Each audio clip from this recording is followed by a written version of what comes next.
The morning mist clung to the charred remains of what had once been the finest house on Maple Street in Gettysburg, Pennsylvania. Margaret Whitmore stood among the blackened timbers and scattered bricks, her weathered hands clutching a small bundle pressed tightly against her chest beneath her worn woolen dress. The acrid smell of smoke still lingered 3 days after the Confederate artillery had torn through their quiet town like the wrath of God himself, leaving destruction in its wake that resembled scattered playing cards after a violent storm had swept through a parlor game. At 62 years old, Margaret had weathered more storms than most women of her generation could bear without breaking completely. She had buried her beloved husband Thomas during the devastating typhoid outbreak of 1859, watching helplessly as the fever consumed the strong, gentle man who had been her anchor for 30 years of marriage. She had raised their twin daughters, Sarah and Elizabeth, alone through the lean years that followed, working her fingers raw, taking in washing and mending to keep food on their table and a roof over their heads. Then she had watched both girls marry and move west before the war began. Sarah to Ohio with her Methodist minister husband, Elizabeth to Illinois with a man who promised her a farm and a future far from the growing tensions between North and South. If you're finding yourself drawn into Margaret's story of survival, loss, and the terrible secrets that war forces ordinary people to carry, please take a moment to subscribe to our channel and let us know in the comments where you're watching from. We love hearing from viewers around the world who connect with these powerful tales of courage from America's darkest chapter. The house on Maple Street had been Margaret's sanctuary for over 3 decades, filled with memories that seemed to live in the very walls Thomas had built with his own skilled hands. Every room held echoes of better times, family dinners around the oak table where Thomas had carved their initials on their first anniversary, the laughter of grandchildren during their rare visits, the quiet evenings when she and Thomas would sit by the fire, reading aloud to each other from newspapers and books. The parlor had hosted church meetings and neighborhood gatherings. The kitchen had been the heart of countless celebrations, and the comfort station for bereaved neighbors bringing casseroles and condolences. Now the house was nothing more than a skeleton of scorched wood and broken dreams, its windows staring blindly at the sky like the hollow sockets of a skull. The beautiful wallpaper Thomas had surprised her with for their 20th anniversary had peeled away in charred strips. The rose bushes she had tended for 15 years were buried under debris from the collapsed front porch. Even the oak tree where they had hung a swing for the grandchildren bore scars from shrapnel, its ancient bark split and bleeding sap like tears. But Margaret was not standing in her ruined garden, mourning the loss of her material possessions. Instead, she clutched the bundle beneath her dress with the fierce determination of a mother protecting her newborn child from wolves. Inside that carefully wrapped package, bound with strips of cloth torn from her own petticoat, lay something that could potentially change the course of the war itself, though she barely understood the full significance of what she carried. What she did understand, with crystal clarity, was that her late husband had made her promise on his deathbed to guard these documents with her life, no matter what the cost. The bundle contained a leather portfolio that Thomas had kept hidden behind a loose board in their bedroom wall for nearly 4 years. Inside were detailed hand-drawn maps, copies of military correspondence, troop movement schedules, and supply route information that Thomas, unbeknownst to Margaret during their marriage, had been secretly collecting and copying during his work as the head telegraph operator for Adams County. The documents revealed Confederate supply routes stretching from Virginia to Pennsylvania, detailed troop movements, including the locations of artillery positions and cavalry units, strategic plans for upcoming campaigns, and most importantly, a comprehensive list of Confederate sympathizers and informants operating throughout south-central Pennsylvania. Thomas had been part of a quiet but extensive network of Union sympathizers who had been gathering intelligence for over 2 years. using their positions in telegraph offices, post offices, railroad stations, and government buildings to collect information that could give Union forces crucial advantages. He had been the central coordinator for the network in Adams County, receiving reports from contacts as far away as Harrisburg and Baltimore, then carefully compiling the intelligence into detailed reports that were supposed to be passed to Union military commanders through a chain of trusted couriers. Margaret had discovered the portfolio only after the Confederate shelling began 3 days earlier, when a direct hit on their neighbor's house had shattered every window in her own home and sent her fleeing to the root cellar for safety. In the chaos of gathering essential supplies, she had noticed that one of the bedroom floorboards had been jarred loose by the explosion. Investigating further, she found the hidden compartment and the leather portfolio, along with a letter in Thomas's familiar, careful handwriting that explained everything. The letter had been both a revelation and a crushing burden. Thomas wrote about his secret work with trembling honesty, explaining how he had been recruited by a Union intelligence officer in 1860, shortly after Lincoln's election. He described the terrible weight of living a double life, maintaining his reputation as a neutral civic figure, while secretly copying Confederate messages and documenting the activities of Southern sympathizers in their community. He wrote about his fear that the work would put Margaret in danger, which was why he had never told her, and his growing certainty that the information he was gathering could help end the war more quickly and save countless lives on both sides. Most heartbreakingly, Thomas's letter revealed that he had been planning to personally deliver the intelligence to Union forces in the spring of 1860, but the typhoid fever had struck him down before he could complete his mission. His final written words to his wife were both an apology for the secrets he had kept and a desperate plea that if something happened to him, she would find a way to get the information to the proper authorities. "My dearest Margaret," he had written, "I pray you will never have to read these words, but if you do, know that everything I did was done out of love. Love for you, love for our daughters, and love for the country we believed in when we first pledged ourselves to each other and to the idea that all men are created equal." Margaret had barely finished reading the letter when the Confederate artillery had found their street with devastating accuracy. She had grabbed the portfolio and Thomas's letter, wrapped them in her spare petticoat, and fled to the root cellar just moments before a shell crashed through their roof and set the entire upper floor ablaze. For 3 days she had hidden in the cellars and basements of Maple Street, along with a dozen other neighbors, listening to the sounds of battle raging through their town and wondering if any of them would survive to see another sunrise. Now, as she stood in the ruins with the morning sun casting long shadows through the skeletal remains of her home, Margaret heard the sound of approaching horses, the rhythmic clatter of hooves on cobblestones, and the jingling of military equipment sent a chill through her that had nothing to do with the morning air. 3 Confederate soldiers rode slowly up the destroyed street, their grey uniforms dusty and torn from days of fighting, their faces bearing the hard, weathered lines of men who had seen too much death and destruction in their young lives. The leader, a young captain with prematurely grey hair and the remnants of a Virginia gentleman's bearing still visible despite the wear of war, dismounted near the ruins of Margaret's front gate. His horse, a tired-looking bay mare with kind eyes, stood patiently while he removed his hat and approached Margaret with the careful respect that Southern men had been taught to show to ladies, even in the midst of war. "Ma'am, I'm Captain William Hayes of General Lee's Army of Northern Virginia," he said, his voice carrying the soft drawl of the Tidewater region.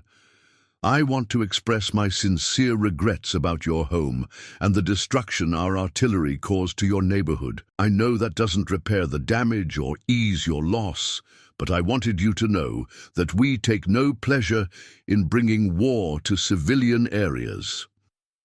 Margaret studied the young officer's face carefully.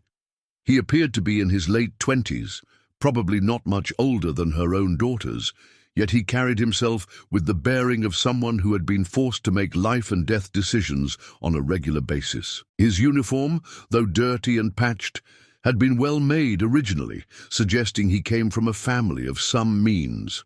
Most importantly, his eyes held a combination of determination and regret that told her he was a man struggling to maintain his humanity in the midst of inhumane circumstances. "Thank you for your courtesy, Captain Hayes," she replied, her voice steady despite the pounding of her heart against the hidden bundle.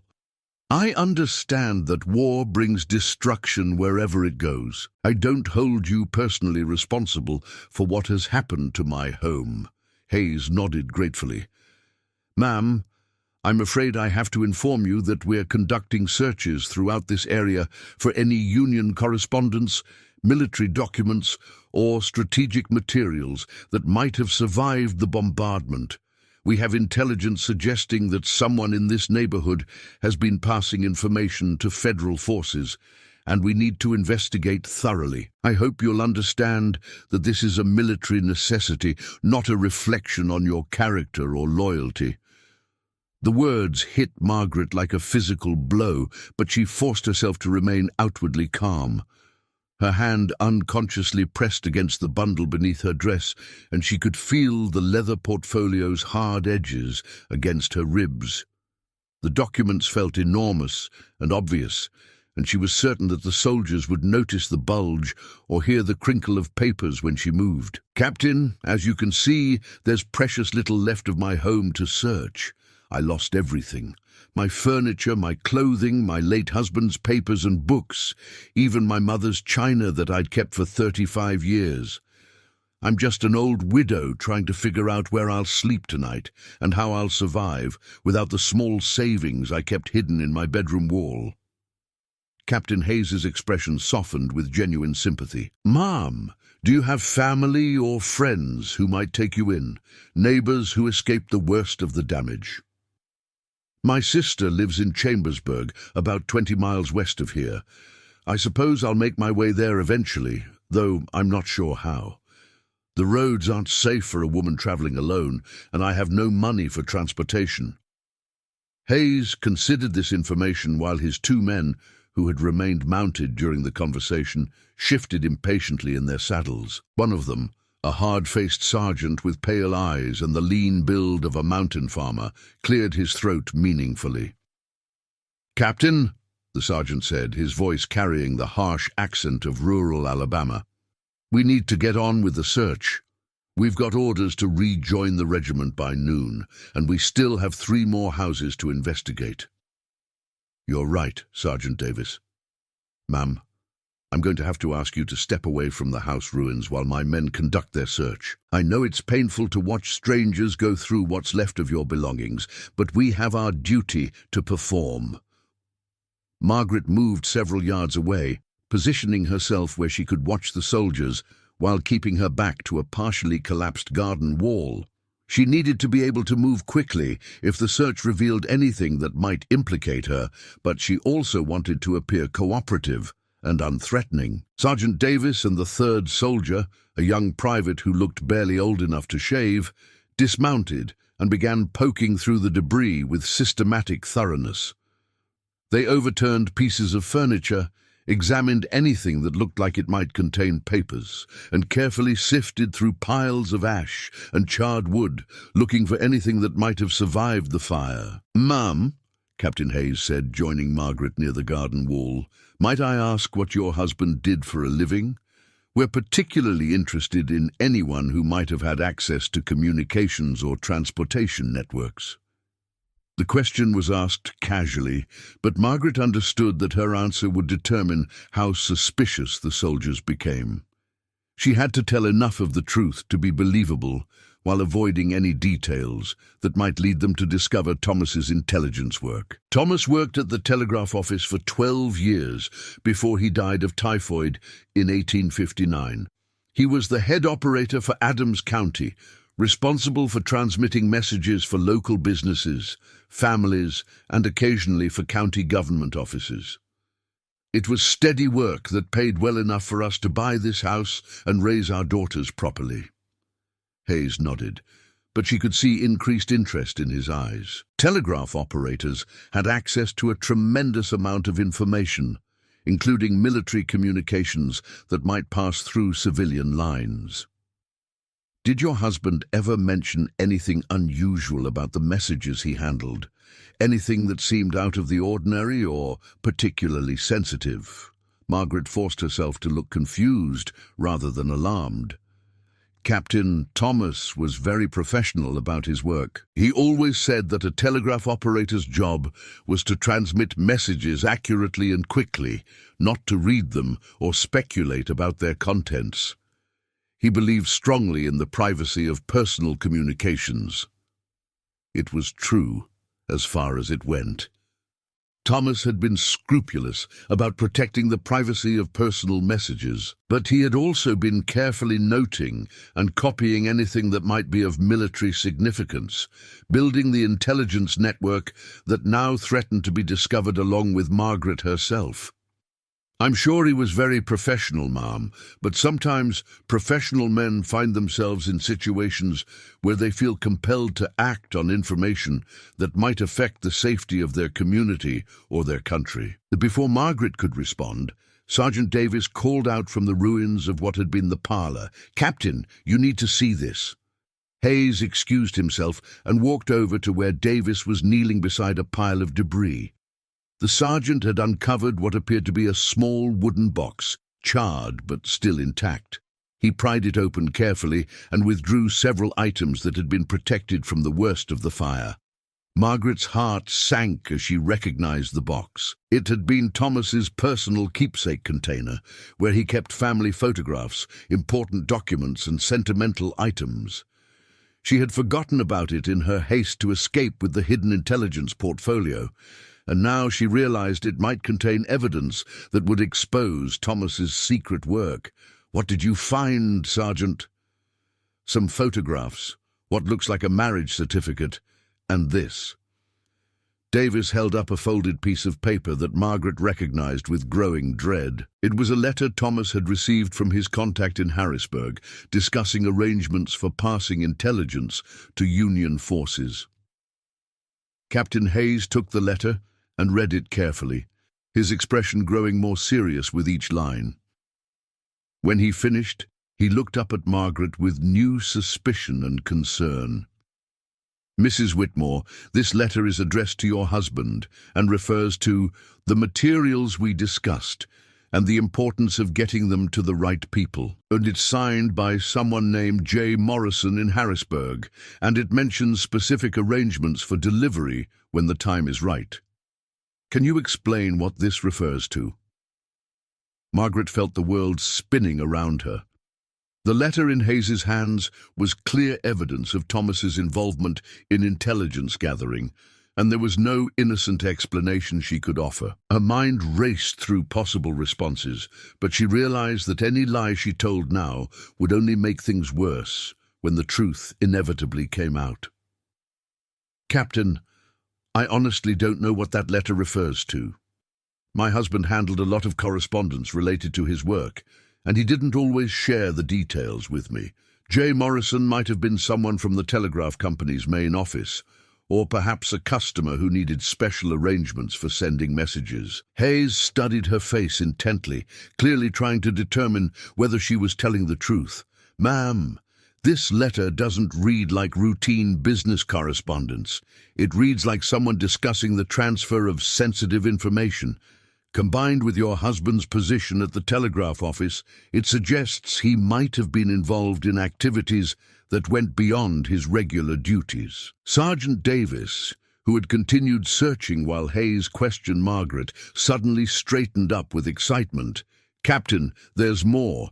I found what looks like part of a map, and there are markings on it that look military." Margaret's blood ran cold. The map Davis had found was probably one of several draft versions that Thomas had made while preparing his intelligence reports. She had assumed that all of his work materials were hidden in the secret compartment, but apparently he had been careless enough to leave some evidence in places that could be discovered. Hayes examined the map fragment carefully. Even partially burned, it clearly showed roads and geographic features around Gettysburg, with notations that could only refer to military positions. Some of the markings were in Thomas's handwriting, and they corresponded to Confederate positions that had been established during the current campaign. Mrs. Whitmore, this map shows Confederate troop positions around Gettysburg, and the markings appear to be in your husband's handwriting. How do you explain your husband having detailed knowledge of our army's deployment? Margaret realized that her careful deception was crumbling rapidly. The evidence was mounting beyond her ability to explain it away, and she could see that Captain Hayes was beginning to view her not as a harmless widow, but as a potential security threat. She had to make a decision about how much truth to tell and how much to continue concealing. Captain, I swear to you that I don't understand those maps or letters. My husband died over 4 years ago, long before your army came to Pennsylvania. If he had maps or information about military matters, I have no idea how he obtained them or what he intended to do with them. It was technically true. She hadn't known about Thomas's intelligence work while he was alive, and she didn't fully understand all the implications of the documents she was now carrying. But she could see that Hayes wasn't entirely convinced by her protestations of ignorance.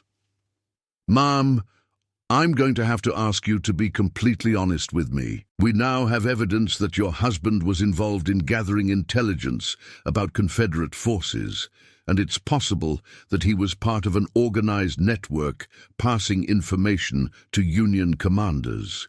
If that's the case, there might be other materials or documents that survived the fire, and we need to find them. Margaret felt cornered. The bundle beneath her dress seemed to burn against her skin, and she was certain that her nervousness was becoming obvious to the soldiers. She looked around desperately, trying to find some escape route or distraction, but the 3 men had positioned themselves to block any attempt to flee. "Gentlemen," she said, drawing herself up to her full height and trying to project more confidence than she felt, "I've told you everything I know about my husband's work and these documents you found. I'm a widow who has just lost her home and everything she owned. I don't know anything about military intelligence or Confederate troop movements. I just want to find a way to get to my sister's house so I don't have to sleep in the ruins tonight."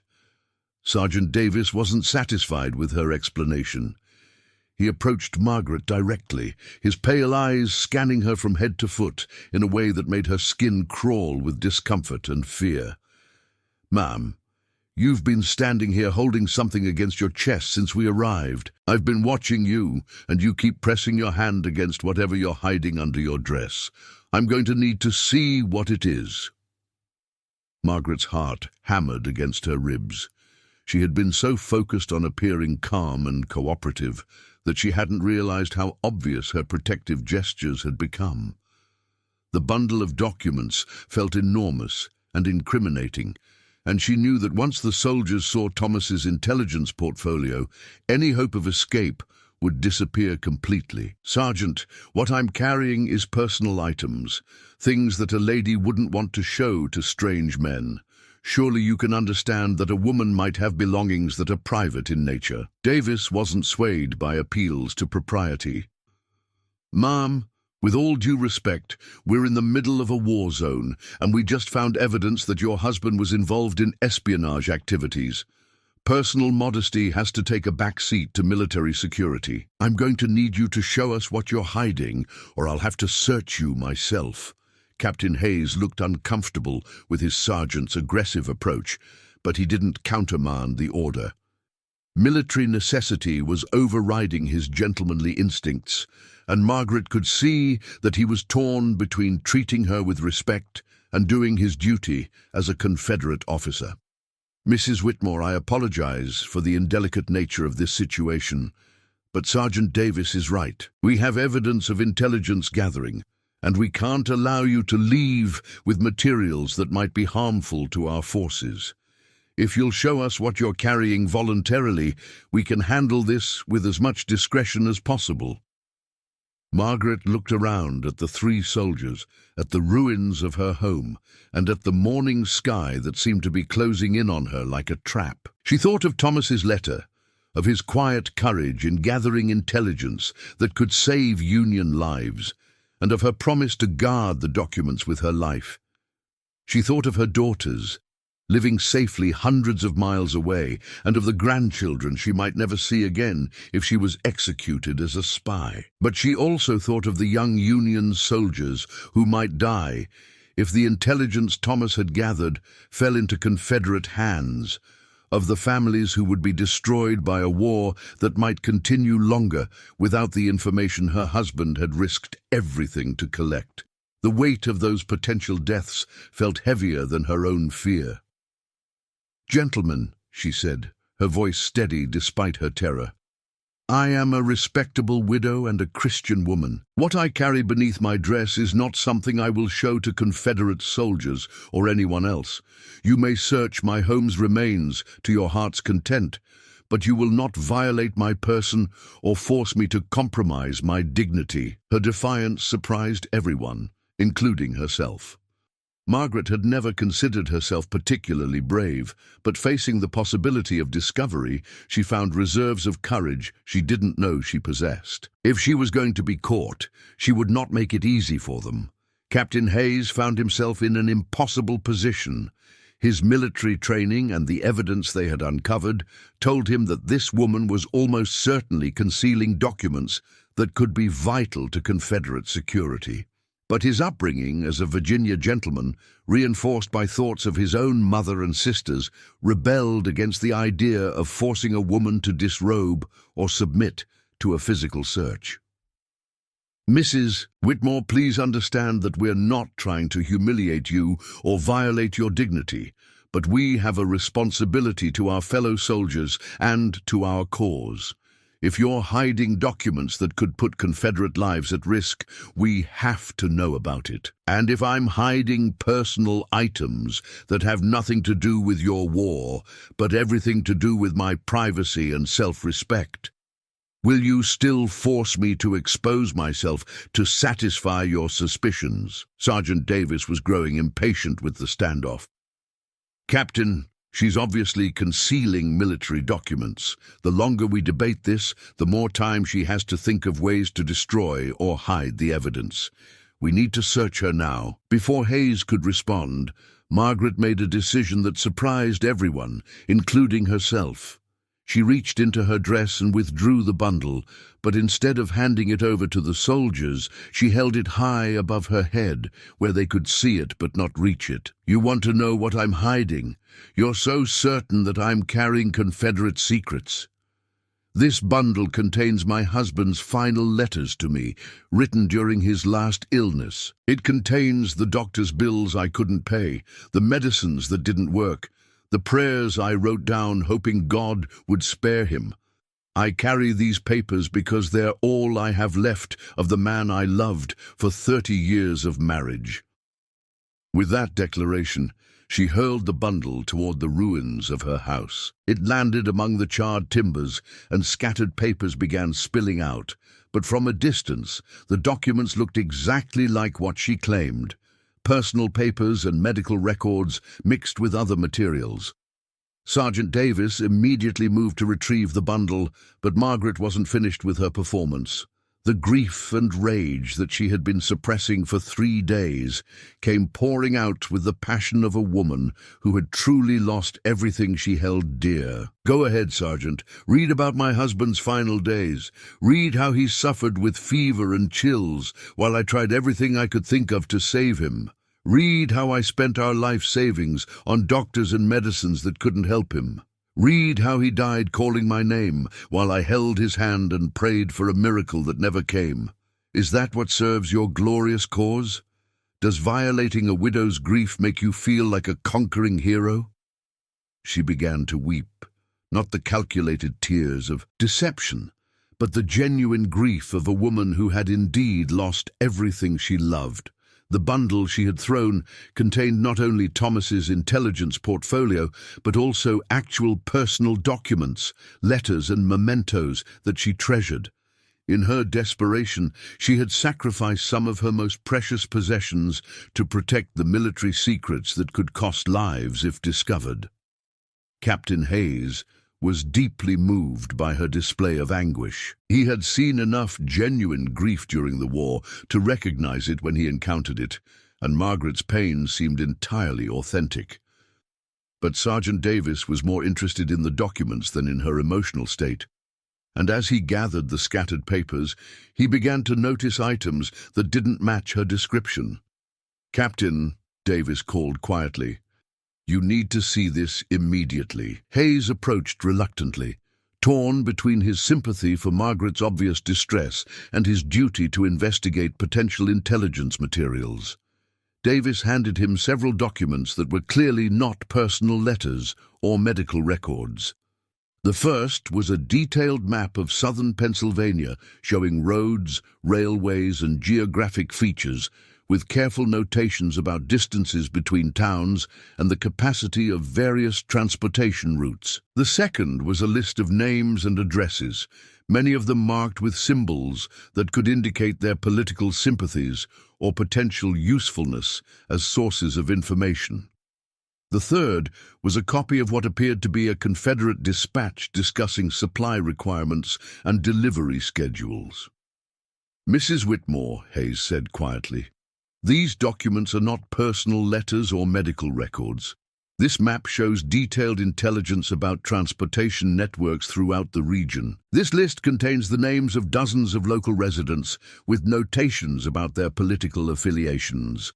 And this dispatch contains information about Confederate supply operations that a civilian shouldn't have access to." Margaret's tears stopped as suddenly as they had begun. The game was over, and she knew it. The evidence was too clear and too damning to explain away with any story about personal grief or innocent keepsakes. Thomas's intelligence work had been discovered, and her own role as his intended courier was about to be exposed. "Captain Hayes," she said, her voice taking on a tone of quiet dignity, "my husband was a patriot who believed in preserving the Union that he fought to help create when he was a young man.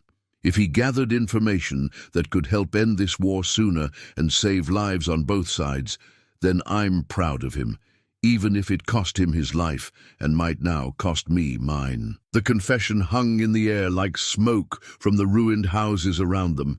Captain Hayes felt as if the ground had shifted beneath his feet. This elderly widow, who reminded him so strongly of his own mother, had just admitted that her husband had been a Union spy and that she had been carrying Confederate military intelligence with the apparent intention of delivering it to enemy forces. "Ma'am, do you understand what you've just admitted to?" "I understand perfectly, Captain. I understand that my husband spent the last years of his life trying to gather information that might help end a war that has already cost this country too much.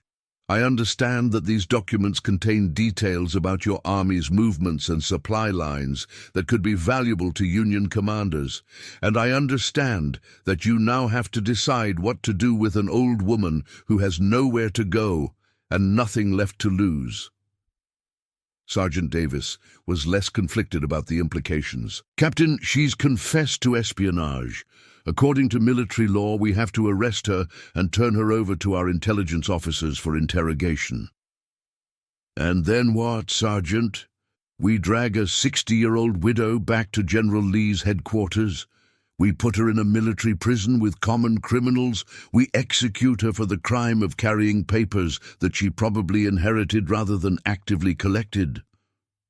Margaret straightened her shoulders and looked directly at Captain Hayes. "Captain, I want you to understand something important. I did know what those papers contained, and I was planning to find a way to get them to Union forces, if I could. My husband spent months copying troop movements, supply schedules, and strategic communications. He was part of a network of people who believed that gathering intelligence could help end this war with fewer casualties on both sides. I failed in my mission to deliver those documents, but I won't apologize for trying." The complete honesty of her confession seemed to affect Hayes more than any deception could have. Here was a woman who had lost her home, her security, and now possibly her freedom. Yet she stood before them with her dignity intact and her principles uncompromised. She wasn't begging for mercy or trying to minimize her actions. She was taking full responsibility for choices that could cost her life. Hayes thought of his own mother, who had written him letters about the hardships of war, and the neighbors who had helped each other survive regardless of their political differences. He thought of the Union prisoners he had encountered who faced death with similar courage and dignity. Most of all, he thought about the kind of man he wanted to be when the war was over and he had to live with the memory of his actions during these terrible years. "Sergeant Davis, collect all the documents and secure them in my saddlebags. We'll need to report this discovery to Colonel Morrison when we rejoin the regiment." "And what about the woman, sir?" Hayes looked at Margaret for a long moment. She met his gaze steadily, neither pleading for mercy nor showing fear of whatever judgment he might render. There was something about her composure and quiet courage that reminded him of the values his own mother had tried to instill in him: honor, compassion, and the recognition that enemies could still be human beings deserving of respect. "Mrs. Whitmore, I want you to understand the situation clearly. These documents could potentially be valuable to Union forces. They contain intelligence about Confederate positions, supply routes, and strategic plans. By rights, I should arrest you and turn you over to our intelligence officers for extensive interrogation about your husband's network and any other people who might be involved in similar activities." Margaret nodded calmly. "I understand, Captain. But I also understand that you're a widow who has just lost everything in a war that you didn't start and probably never wanted. You were trying to honor what you believed was your husband's final wish and to serve what you believed was a just cause. Those are motivations I can respect, even if I disagree with your political sympathies." Margaret waited, unsure where Hayes was leading, but grateful that he was treating her with dignity rather than contempt. "I'm going to make you an offer, and I want you to consider it very carefully. I can provide you with safe passage to Chambersburg, as we discussed earlier, but you'll be traveling as our prisoner under guard. When we reach the crossroads outside town, you'll be released to make your own way to your sister's house. The documents will remain with us, but you'll go free to rebuild your life however you can." Sergeant Davis looked shocked by this unexpected show of leniency.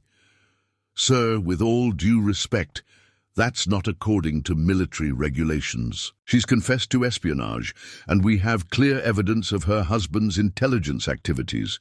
She should be turned over to proper authorities for interrogation and trial." "Sergeant, we're 20 miles behind enemy lines. We've been fighting for 2 years in a war that has already lasted longer than anyone expected, and we just destroyed an old woman's home with our artillery. I think we can bend regulations in the service of basic human decency without compromising our military effectiveness." Hayes turned back to Margaret. "The offer comes with conditions, however. You'll give me your word as a Christian woman that you won't attempt to escape or communicate with any Union forces during our journey. You'll answer honestly any questions I have about your husband's activities to the extent of your knowledge. And you'll accept that this act of clemency is final.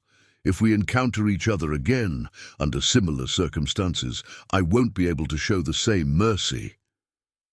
Margaret considered the unexpected offer carefully. She had failed in her mission to deliver Thomas's intelligence to Union forces, but she had also prevented the documents from falling into Confederate hands earlier, when they might have been more immediately useful. The information would now be used against the Union cause, but at least she would survive to perhaps find other ways to serve the cause she believed in. More importantly, Captain Hayes was showing her a kind of mercy that she hadn't expected from enemy soldiers. His willingness to treat her with humanity and respect, despite the military necessity of confiscating the intelligence documents, suggested that not all Confederate officers had lost their moral compass in the brutality of war. "I accept your offer, Captain Hayes. But I want you to know that if I ever get another opportunity to help end this war or serve the Union cause, I'll take it without hesitation." Hayes almost smiled at her forthright declaration. "Ma'am, I'd be disappointed if you felt any differently. A person who abandons their principles under pressure isn't worth much as a human being, regardless of which side of this conflict they support." As the soldiers prepared to continue their search of the neighborhood, Margaret walked through the ruins of her home one final time. In the morning light, she could see the outline of where her kitchen had stood, where Thomas had read his newspaper every morning for 12 years, where her daughters had played with their dolls and later brought their own children to visit their grandparents. The life she had known was gone forever, burned away in 3 days of artillery bombardment and the discovery of secrets that had been hidden for years. But something new was beginning to take shape in her mind. Captain Hayes's unexpected mercy had shown her that humanity could survive even in the midst of inhumanity, that enemies could find common ground, and that acts of kindness could flourish even in the darkest circumstances. If she was going to survive and rebuild her life, she would need to hold on to that lesson and find ways to honor both Thomas's memory and the courage Hayes had shown in treating her with dignity. That afternoon, as they prepared to leave Gettysburg, Margaret found herself riding in a Confederate supply wagon alongside wounded soldiers who were being evacuated to field hospitals farther south. The irony wasn't lost on her. She was receiving medical care and protection from the same army that had destroyed her home and whose secrets she had been trying to steal. The wounded men were a mixture of ages and backgrounds, from teenagers who looked like they should still be in school to grizzled veterans who had been fighting since Bull Run. Some were seriously injured and barely conscious, while others were mobile but needed transportation due to minor wounds or illness. Margaret found herself naturally falling into the role of nurse and comforter, sharing her small supply of water, helping to adjust bandages, and offering words of encouragement to young men who were far from their homes and families. One soldier, a boy who couldn't have been more than 17, had been shot through the shoulder and was running a fever that left him delirious. He kept calling for his mother, and Margaret found herself holding his hand and speaking to him in the gentle tones she had once used with her own daughters when they were sick. "Where are you from, son?" she asked during one of his more lucid moments. "Georgia, ma'am. My family has a farm outside Savannah. I haven't seen them in 8 months. His voice was weak, but carried the same soft drawl as Captain Hayes. "What's your name?" "Private Jimmy Crawford, ma'am." "Are you a nurse?" Margaret hesitated, unsure how to explain her presence in a Confederate medical wagon. "I'm just someone who's trying to help. You're going to be fine, Jimmy. The doctors will take good care of you." "Ma'am, if something happens to me, would you write to my mother, tell her I was thinking about her and that I tried to be brave?" The request broke Margaret's heart. This boy was young enough to be her grandson, and he was far from home, wounded and frightened. The war that had taken her house and exposed her husband's secrets had also swept up children like Jimmy Crawford and sent them to fight battles they barely understood. "Nothing's going to happen to you, Jimmy. But if it makes you feel better, I'll remember your mother's name and address." She spent the rest of the afternoon talking to the wounded soldiers, learning their stories and offering whatever comfort she could provide. By evening, when they made camp near a small stream, Margaret had gained a deeper understanding of the human cost of the war from the Confederate perspective. These weren't the faceless enemies she had imagined when she agreed to carry Thomas's intelligence. They were sons, brothers, fathers, and husbands who missed their families and wanted to go home. Captain Hayes found her that evening as she was helping to prepare a simple meal for the wounded men. He had been watching her interactions with his soldiers throughout the day, and he seemed both surprised and impressed by her willingness to care for enemy troops. "Mrs. Whitmore, I've been thinking about our situation, and I'd like to discuss something with you." "Of course, Captain. I've read through your husband's documents more carefully this afternoon.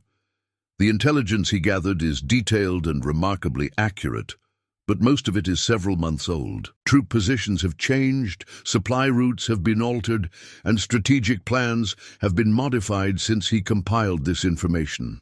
It has historical value and could certainly be useful for understanding Union intelligence methods, but its immediate tactical value is limited.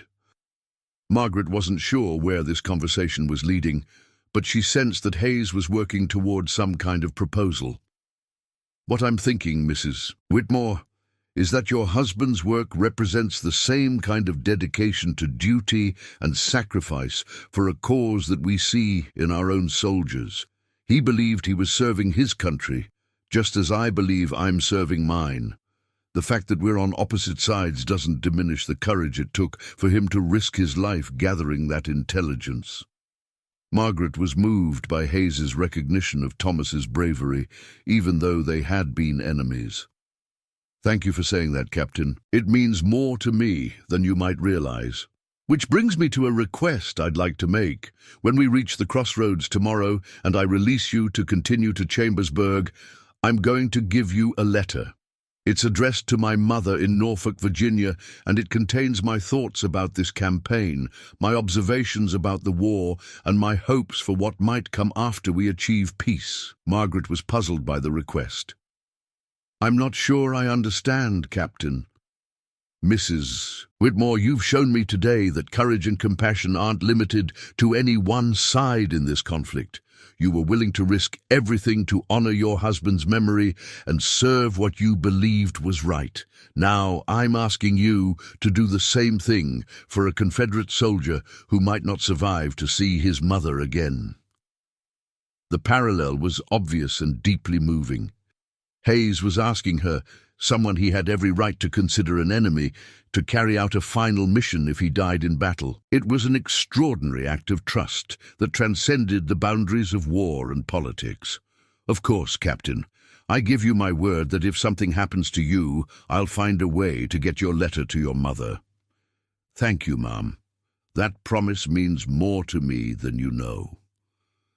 They sat in comfortable silence for a while, two people on opposite sides of a devastating conflict who had found common ground in their shared humanity. Margaret realized that Captain Hayes was probably younger than her own sons-in-law, yet he carried the weight of command and the burden of decisions that would haunt him long after the war ended. "Captain, may I ask you something personal?" "Certainly."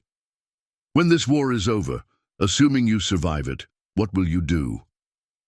Hayes stared into the campfire for a long time before answering. "Go home to Norfolk, I suppose. Help my family rebuild whatever needs rebuilding. Try to remember who I was before all this started and figure out who I want to be afterward." He looked at her curiously. "What about you, Mrs. Whitmore? What will you do without your home and without your husband's memory to guide you?" "I honestly don't know yet. My sister has offered me a place to stay in Chambersburg, but I don't want to be a burden to her family.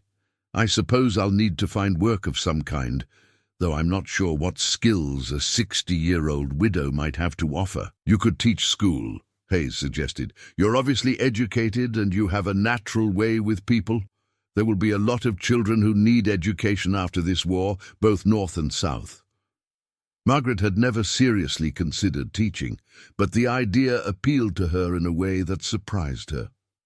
"Perhaps you're right, though I suspect I'm a bit old to be starting an entirely new career. Mum, if this war has taught me anything, it's that people are capable of far more than they imagine when circumstances demand it.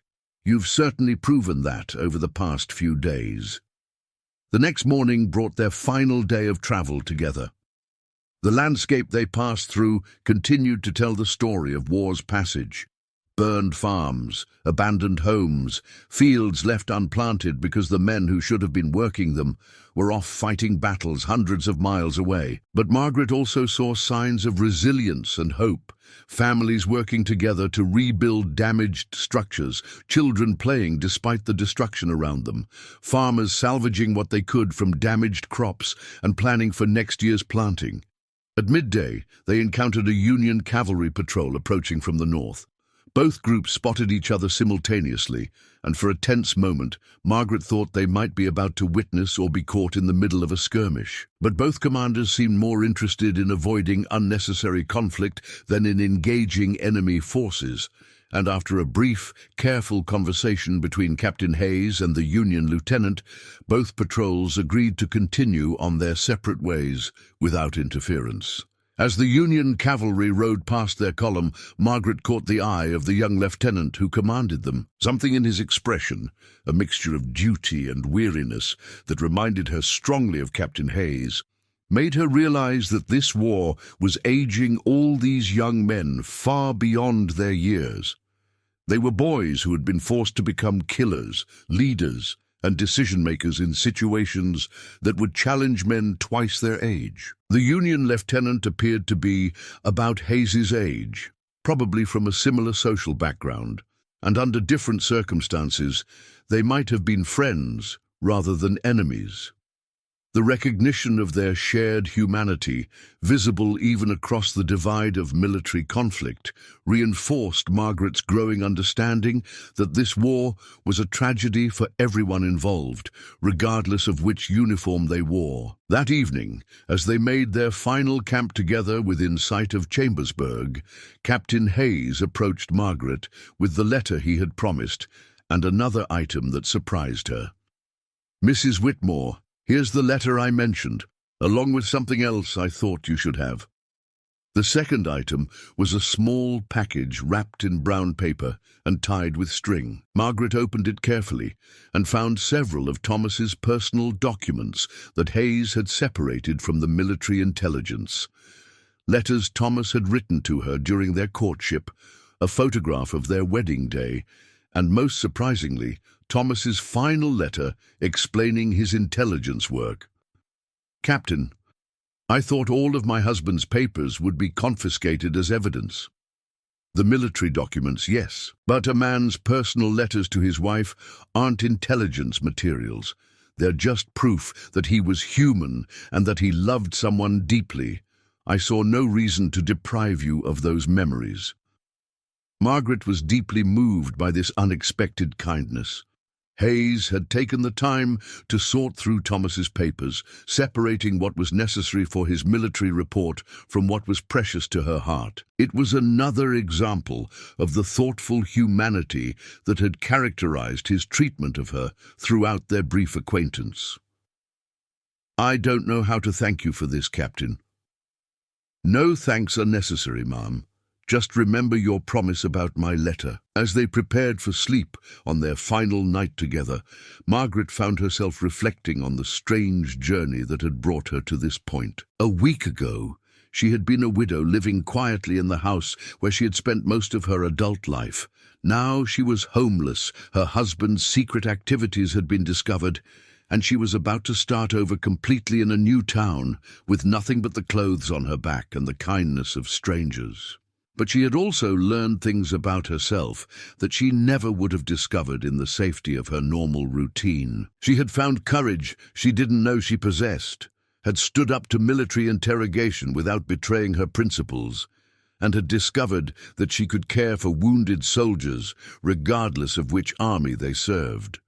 Most importantly, she had encountered an enemy officer who had shown her that honor and mercy could survive even in the brutal circumstances of war.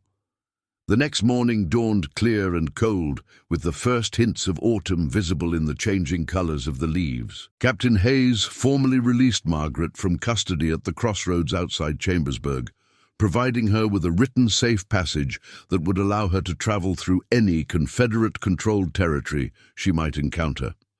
"Mrs. Whitmore, I want you to know that meeting you has reminded me of why this war needs to end and why we all need to remember our humanity, regardless of our political differences.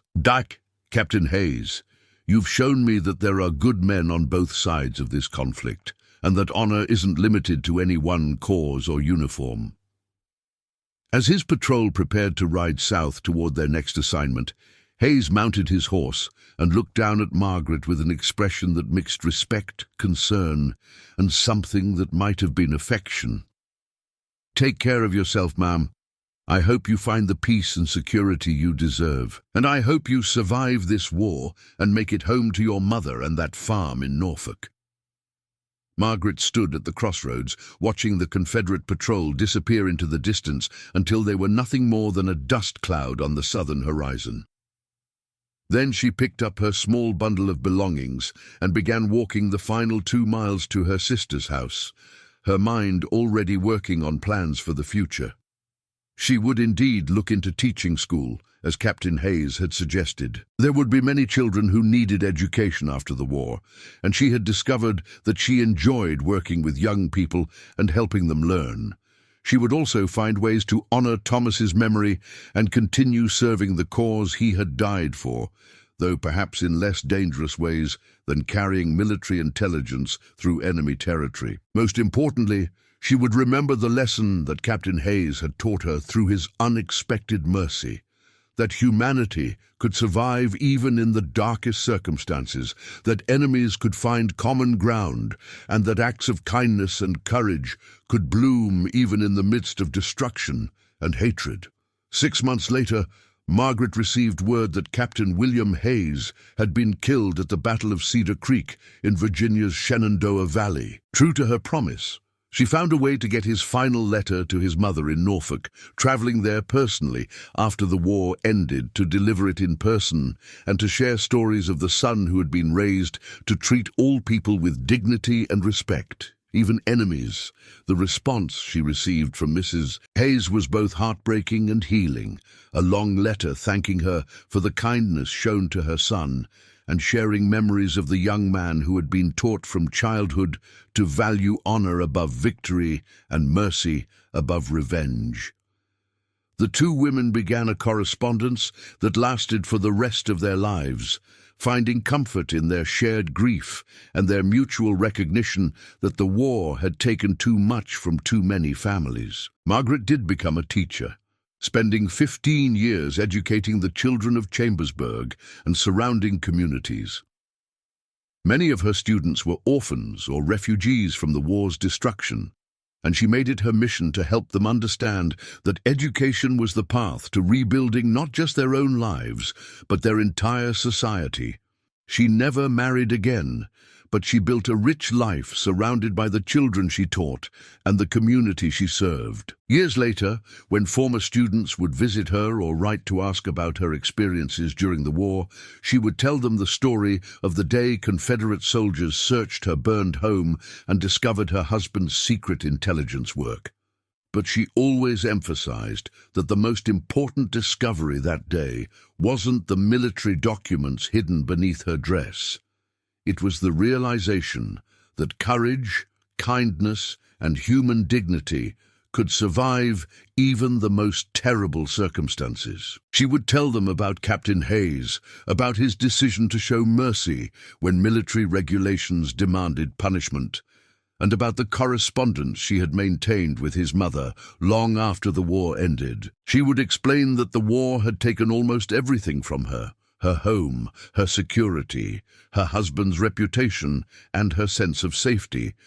But it had also revealed strengths she never knew she possessed and had introduced her to people whose courage and decency had restored her faith in human nature. Most importantly, she would remind her students that the true victory in any conflict wasn't military conquest, but the preservation of the values that made life worth living: compassion, honor, mercy, and the recognition that even enemies remained human beings deserving of dignity and respect. Margaret Whitmore lived to be 87 years old, dying peacefully in 1900, surrounded by former students who had become teachers themselves, carrying forward the lessons she had taught them about resilience, compassion, and the enduring power of human decency, even in the darkest times. Her final words, according to those who were present, were about Thomas and Captain Hayes, 2 men from opposite sides of a terrible conflict, who had both shown her that true courage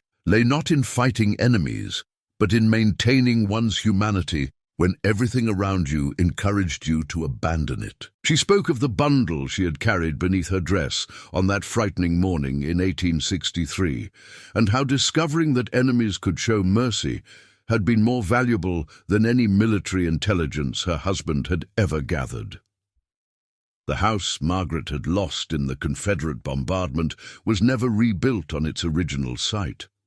The lot remained empty for decades, gradually returning to nature until it became a small grove of oak trees that local children used as a playground. But the school where Margaret taught for 15 years became a lasting monument to her belief in education and human dignity. A brass plaque installed in 1925, on the 60th anniversary of the war's end, identified the building as the Margaret Whitmore School for Common Learning, though few people who passed it understood the remarkable story behind that simple name. In her personal papers, discovered after her death, Margaret had kept 2 items that revealed the lasting impact of her encounter with Captain Hayes. The first was his mother's correspondence, dozens of letters spanning 35 years that chronicled the rebuilding of Norfolk after the war, the struggles of Southern families to find their place in a reunited nation, and the gradual healing of wounds that had seemed too deep to ever mend. The second item was a journal Margaret had begun keeping the day after Captain Hayes released her at the crossroads outside Chambersburg. In careful, precise handwriting, she had recorded her thoughts about war, peace, forgiveness, and the complex process of rebuilding not just buildings and farms, but the moral foundation of a society that had nearly destroyed itself. One entry, dated exactly 1 year after their encounter, read, "I have been thinking today about Captain Hayes and wondering if he survived the winter campaigns. I pray that he has, though I know the odds are against any of these young men living to see peace. What strikes me most about our brief acquaintance is not that he showed mercy to an enemy, though that was remarkable enough, but that he maintained his principles under circumstances that would have justified abandoning them entirely. He could have treated me as a spy deserving of execution, and no one would have questioned his decision. Instead, he chose to see me as a human being deserving of dignity, even though I represented everything his army was fighting against." Another entry, written after she received news of Hayes's death, revealed the depth of her grief for a man she had known for only 3 days. William Hayes died as he lived, serving others and maintaining his honor, even when it would have been easier to choose a different path. I never knew him well enough to call him friend, but I knew him well enough to recognize that he was the kind of man this country will need when the fighting stops and the real work of healing begins. His death diminishes us all, not because he was on one side or another, but because he represented the best of what human beings can be when they refuse to let circumstances destroy their souls. Margaret's teaching philosophy, developed over her 15 years in the classroom, was deeply influenced by her wartime experiences. She insisted that her students learn not just reading, writing, and arithmetic, but also critical thinking about the nature of conflict, the importance of treating all people with dignity, and the responsibility each generation bears for learning from the mistakes of those who came before them. She would often tell her students the story of her encounter with Captain Hayes, using it to illustrate lessons about courage, mercy, and the complex nature of human relationships during times of crisis. But she always emphasized that the real hero of the story wasn't herself or the Confederate captain. It was the idea that people could choose to act with honor and compassion, even when everything around them encouraged hatred and revenge. "Children," she would say, "the world will present you with many opportunities to treat other people badly, to let fear and anger guide your decisions, and to believe that your enemies are less human than you are. But every time you choose kindness over cruelty, understanding over prejudice, and mercy over revenge, you make the world a little bit better for everyone who comes after you." Her impact on the children she taught extended far beyond the classroom. Many of her former students went on to become teachers themselves, carrying her methods and philosophy to schools throughout Pennsylvania and beyond. Others became doctors, lawyers, ministers, and business leaders who maintained throughout their careers the emphasis on human dignity and moral courage that Margaret had instilled in them during their formative years. Dr. James Patterson, who became a prominent physician in Philadelphia, wrote in his memoirs about the influence Margaret had had on his life. Mrs. Whitmore taught us that education was not just about acquiring knowledge, but about developing the character and wisdom to use that knowledge for the benefit of others. She had a remarkable ability to see potential in children that others might overlook, and she never let us forget that our primary responsibility was to treat every person we encountered with respect and compassion. Sarah Mitchell, who became one of the first female attorneys in Pennsylvania, credited Margaret with inspiring her to pursue a career in law. Mrs. Whitmore showed us that standing up for what you believe in doesn't require you to hate those who disagree with you. She taught us that true strength comes from maintaining your principles, even when it would be easier to compromise them, and that the best way to defeat your enemies is to prove that your values are superior to theirs. The correspondence between Margaret and Mrs. Hayes, Captain William's mother, provided both women with comfort and insight that helped them navigate the difficult years of Reconstruction and national healing. Their letters, preserved in the historical archives of both Pennsylvania and Virginia, offer a unique perspective on how ordinary citizens processed the trauma of civil war and worked to rebuild not just their communities, but their faith in human nature. In one particularly moving exchange from 1867, Mrs. Hayes wrote, "I have been reading in the newspapers about the continued violence and hatred between North and South, and I find myself wondering what my William would think of the peace we have achieved. I believe he would be saddened by how many people seem determined to continue fighting the war with words and politics rather than working together to heal the wounds. Your letters give me hope that there are still people on both sides who remember that we are all Americans, and that our children deserve better than the legacy of endless resentment." Margaret's response revealed her own struggles with forgiveness and reconciliation. "I confess that there are days when I find it difficult to maintain the charitable attitude that your son inspired in me. When I see the destruction that still scars our landscape, or when I encounter former Confederate soldiers who seem proud of what they fought for, I am tempted to let anger and bitterness overwhelm the lessons in mercy that William taught me. But then I remember his kindness to a woman who had every reason to be his enemy, and I am reminded that choosing to forgive is not about forgetting the past or excusing the wrongs that were done. It is about refusing to let those wrongs continue to poison the future." As the years passed and the immediate trauma of war began to fade, Margaret found herself increasingly focused on the broader lessons that could be drawn from her experience. She began writing articles for educational journals about the importance of teaching children to think critically about conflict, to question the narratives they were given about enemies and allies, and to understand that moral courage often requires standing up for unpopular principles. One of her most influential essays, published in 1875 in the Pennsylvania Educational Review, was titled "Teaching Peace in the Shadow of War." In it, she argued that schools had a responsibility to help children understand not just the facts of historical conflicts, but the human emotions and moral choices that drove those conflicts. "We must teach our children," she wrote, "that war is not a grand adventure or a simple contest between good and evil, but a human tragedy that occurs when people lose the ability to see their opponents as fellow human beings deserving of dignity and respect. The greatest victory we can achieve is not military conquest, but the preservation of our humanity even in the face of circumstances that encourage us to abandon it."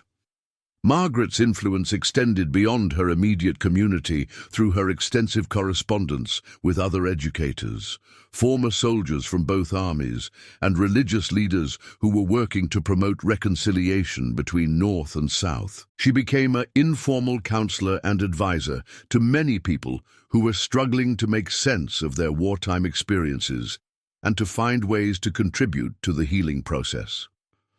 One particularly poignant correspondence was with Sergeant Davis, the Confederate soldier who had been so suspicious of her during the search of her burned home. Davis had survived the war, but returned to Alabama to find his family's farm destroyed and his prospects for the future severely limited. He wrote to Margaret in 1870, 5 years after the war's end, to apologize for his harsh treatment of her and to ask for her advice about how to rebuild his life.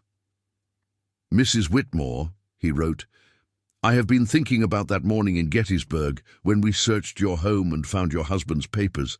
I was convinced at the time that you were a dangerous enemy who deserved no consideration or mercy. Captain Hayes saw something in you that I was too bitter and frightened to recognize, that you were a human being trying to do what you thought was right under impossible circumstances.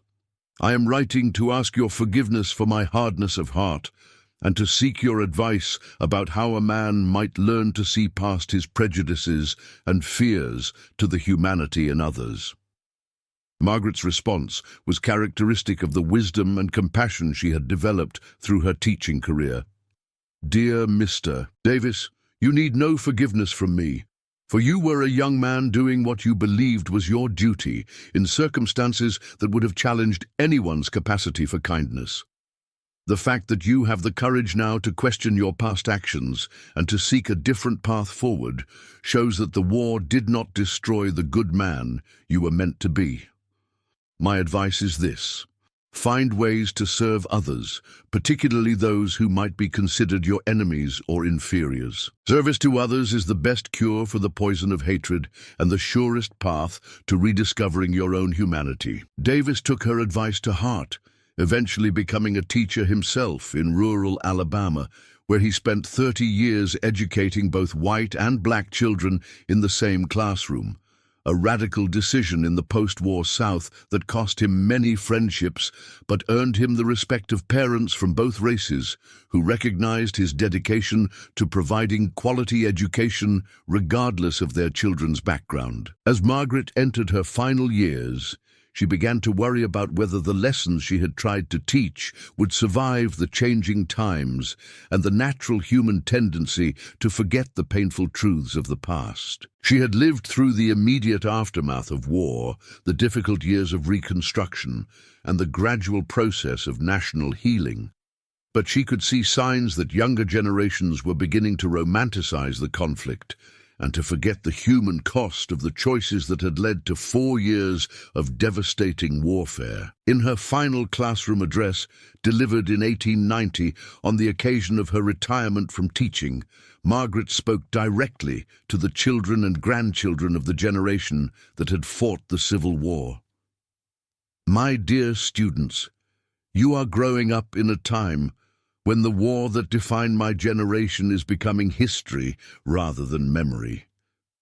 You will hear stories that make it sound glorious and heroic, that emphasize the bravery of soldiers and the righteousness of causes. Do not let those stories make you forget that war is ultimately about human beings choosing to kill other human beings, and that every battle represents a failure of people to find better ways to resolve their differences."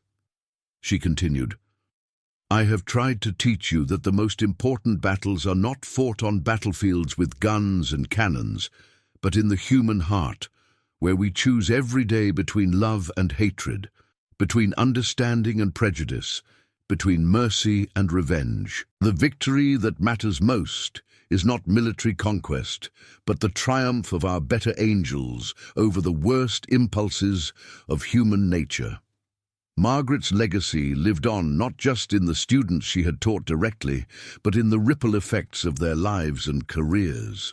Her emphasis on critical thinking, moral courage, and human dignity influenced teachers, doctors, lawyers, ministers, and community leaders throughout Pennsylvania and beyond. Many of them never knew the full story of her encounter with Captain Hayes, but they all carried forward the lessons she had learned from that brief but transformative experience. The brass plaque at the Margaret Whitmore School was replaced in 1963, on the centennial of the Battle of Gettysburg, with a more detailed commemoration that told the story of the woman who had hidden Confederate intelligence beneath her dress and then spent the rest of her life teaching children about the importance of treating enemies with dignity and respect. The new plaque included a quote from one of her journal entries: "True victory is not defeating your enemies, but discovering that they were never your enemies at all. Only fellow human beings who happen to disagree with you about important things." Margaret Whitmore's story became part of the local folklore of Adams County, passed down through generations of families who remembered the teacher who had helped their ancestors learn to read and write, but more importantly, had helped them learn to think and to choose compassion over hatred. Her encounter with Captain Hayes and the mercy he had shown to a woman who should have been his prisoner became a symbol of the possibility for human decency to survive even in the darkest circumstances. In the end, Margaret understood that what she had saved beneath her dress that morning in 1863 was not really Confederate military intelligence, but something far more valuable: proof that ordinary people could choose to act with extraordinary courage and compassion when faced with impossible situations.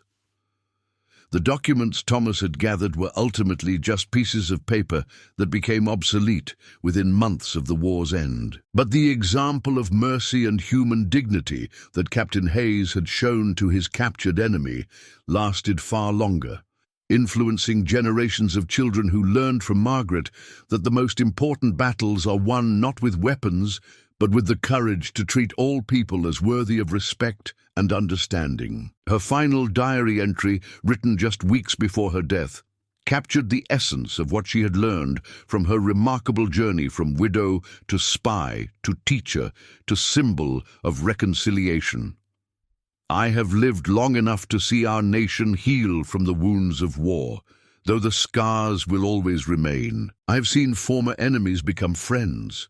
Children of soldiers learn to work together despite their fathers' conflicts, and communities rebuild not just their buildings, but their capacity for trust and cooperation." The bundle I carried beneath my dress contained maps and troop movements that helped no one and changed nothing. But the mercy shown to me by a young Confederate captain changed everything, because it proved that even in our darkest hour, human beings could choose love over hatred, understanding over vengeance, and hope over despair. That is the true intelligence I was meant to carry forward, and I pray that I have passed it on to others who will continue the mission long after I am gone.